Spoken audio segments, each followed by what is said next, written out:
Hi there, this is Doris Bunter of Library Arts, and I'm so happy to see you today. We're going to be creating an amazing example of a sailor's valentine. There's a whole history around these types of valentines, and I'm just going to show you a few images here. These are images of the original sailor's valentines. They were created in Barbados by craftspeople, and they would collect shells and put fun messages like this one, think of me, hearts, beautiful symmetrical designs. Images of ships were often put in because the people buying these sailors' valentines were sailors coming off of whaling ships and getting their break on the island. They would pick these up and bring them home for their loved ones. So I'm going to walk you through the steps of creating your own sailor's valentine today using shells, glitter, mosaics, and even a ship image or two. I think you're going to really enjoy this. Okay, we'll go over the materials next. See you in a moment.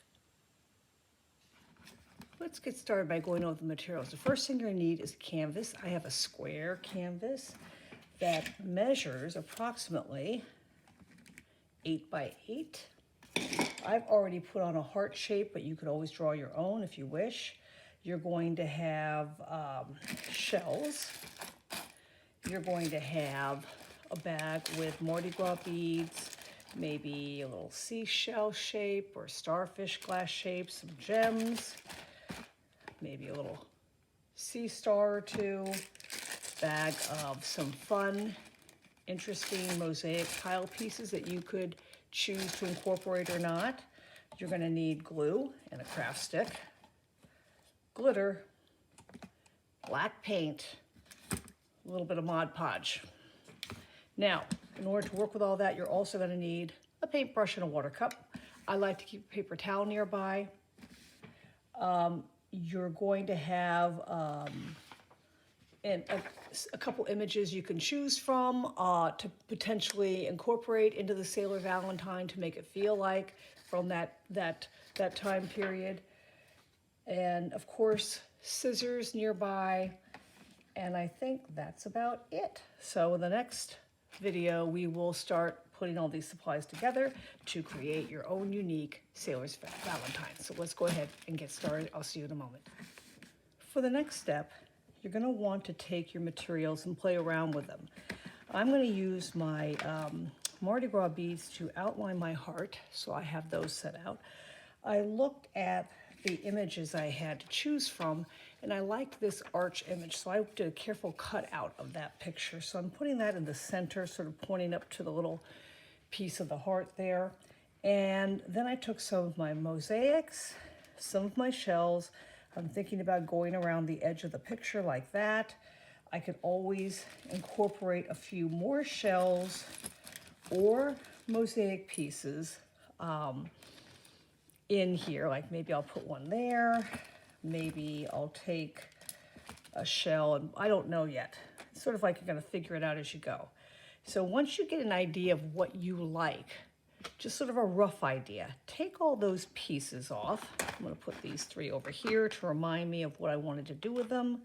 Put these 3 over here, again, to remind me what I want to do with them. And these little shells, these 2 here, these 2 here. And I'm just going to take everything off, keeping it fairly symmetrical. I won't need the Mardi Gras beads till later. And I'll start with that picture. So once you've come up with a design you like, move things off your canvas, and the next step, we'll start adding those things individually to your canvas. See you in a moment. Okay, if you're planning to do something like add one of those ship images to your design, you're going to want to use the Mod Podge for this, and I'll put an MP for Mod Podge and a G for glue, so you'll know the difference between the two. I'm going to take the lid off. The Mod Podge is thinner than the regular glue. I'm going to take a clean brush and I'm going to put some glue on the back of my image. Not too heavy, but I do want to make sure I get all the way to the edges, because we're going to adhere this to the canvas so that it doesn't move around So once you have the glue covering all the edges, you're going to pick it up, position it, and I want mine to be right sort of in the center with the peak pointing up to that little V shape in the heart. I want to gently making sure it's super straight. It looks a little bit off to me, so I want to make sure it's super, super straight in regard to the bottom before I really, really push it down. I think that looks better. Then, right after that, you're going to take more glue and you're going to carefully put a coat on top so it stays nice and flat and does not move. Okay, so I think that's in place exactly how I want it, and it's going to have a nice sheen when it dries.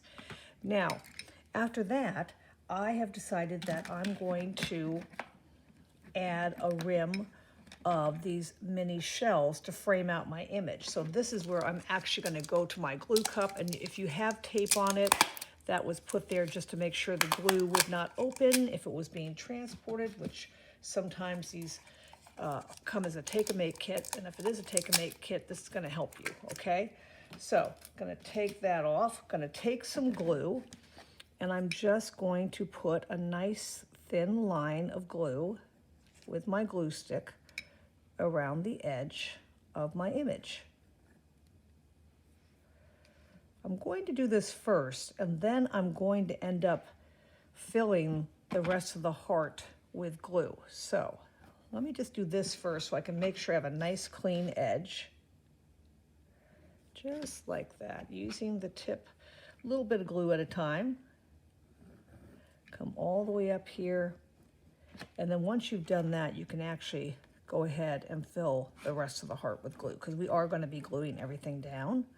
So I'm really being generous with the glue. I suggest you do that as well because of the mosaics and shells we'll be adding. So go ahead, if you have an image, if you don't worry about it, but if you have an image, use the Mod Podge, put that down, fill the whole heart with glue, and then we'll come back and we'll start adding these beautiful pieces onto our picture. See you in a minute.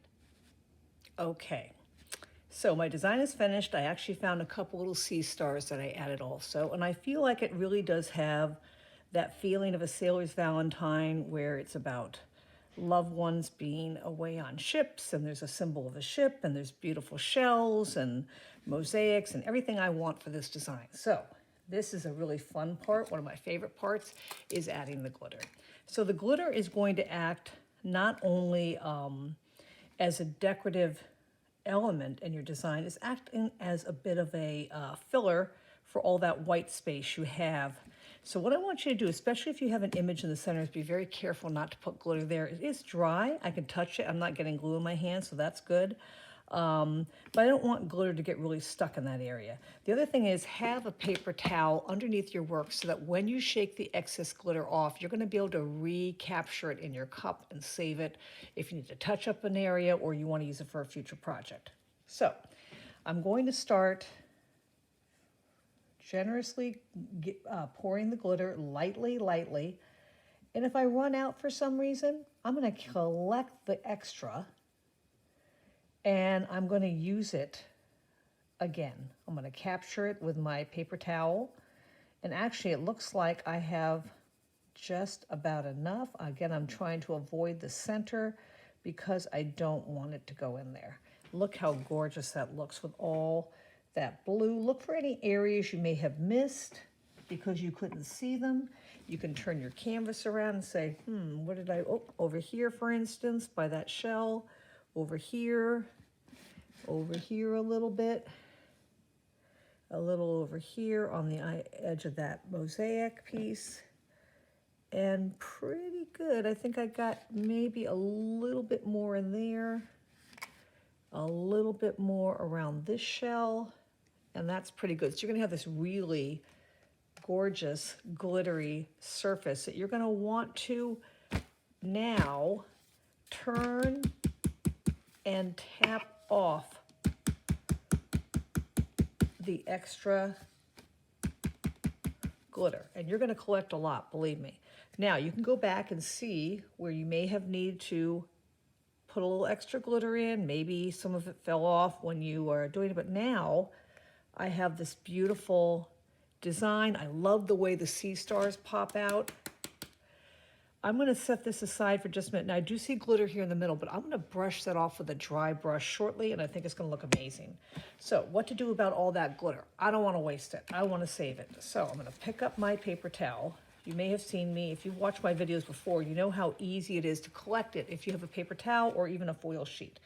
Put your cup underneath and use that paper towel like a little funnel and just tap it off your, make sure it's a dry paper towel, tap it off your paper towel, and you're gonna collect most, if not all, of that glitter back again. So I'm gonna put my piece here. I'm gonna just check it one more time to make sure all the excess glitter off. It looks amazing. Whoops, don't wanna spoil that. And I can even, again, anywhere I may need to touch it up. Oh, a little glitter fell off, you know, maybe when I was tapping it or the glue became exposed. I can get in there and just touch it up. And once again, tap the extra off. Maybe just push that heart in just a little bit to get that extra glitter right there.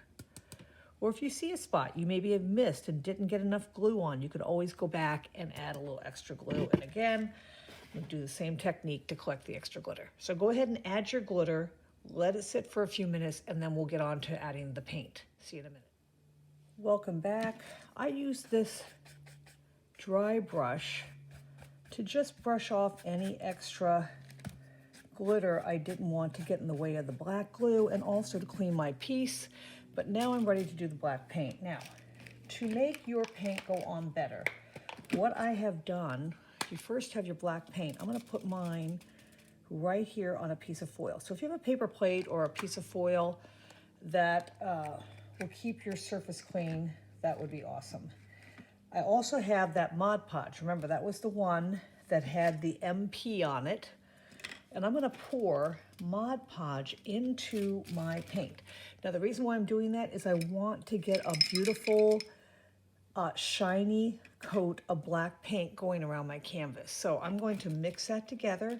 The Mod Podge will dry clear. It will not change the color of the black, but I'm just gonna mix it together. This is why the foil is helpful, or a paper plate. And now I'm just going to apply a nice thick coat on my canvas that goes right up to my Mardi Gras beads, creating this really beautiful finish. Now, I probably would suggest putting 2 coats of paint because I think the black will be better with the second coat, but let's start with 1. I'm gonna go ahead and paint the edges of my canvas, but that is up to you if you want to do that or not. I like a finished edge, but you could also just leave it white. If you have different colors of paint at home and you're doing this, you could always use a different color. I like the drama of black, and that's why I'm using it to set off the picture. I think it makes the heart really pop, and all that sparkle and beautiful shells, all that will come into play. So go ahead and paint your canvas, and when you're done, I'll see you back here. When I show you mine, I may already have 2 coats by that point, but you should get a really nice soft shine to your canvas because of the addition of the Mod Podge. Okay, happy painting. See you soon. Welcome back. Here is my finished Sailor's Valentine. I love the way the ship looks in the center. I love the symmetry I was able to create with the mosaics and shells. And now I have 2 coats of black paint. I hope your Sailor's Valentine turned out just as wonderful. So this is Doris Benter of Library Arts. I want to thank you again for joining me today. In the meantime, stay well, stay creative, and I hope to see you soon.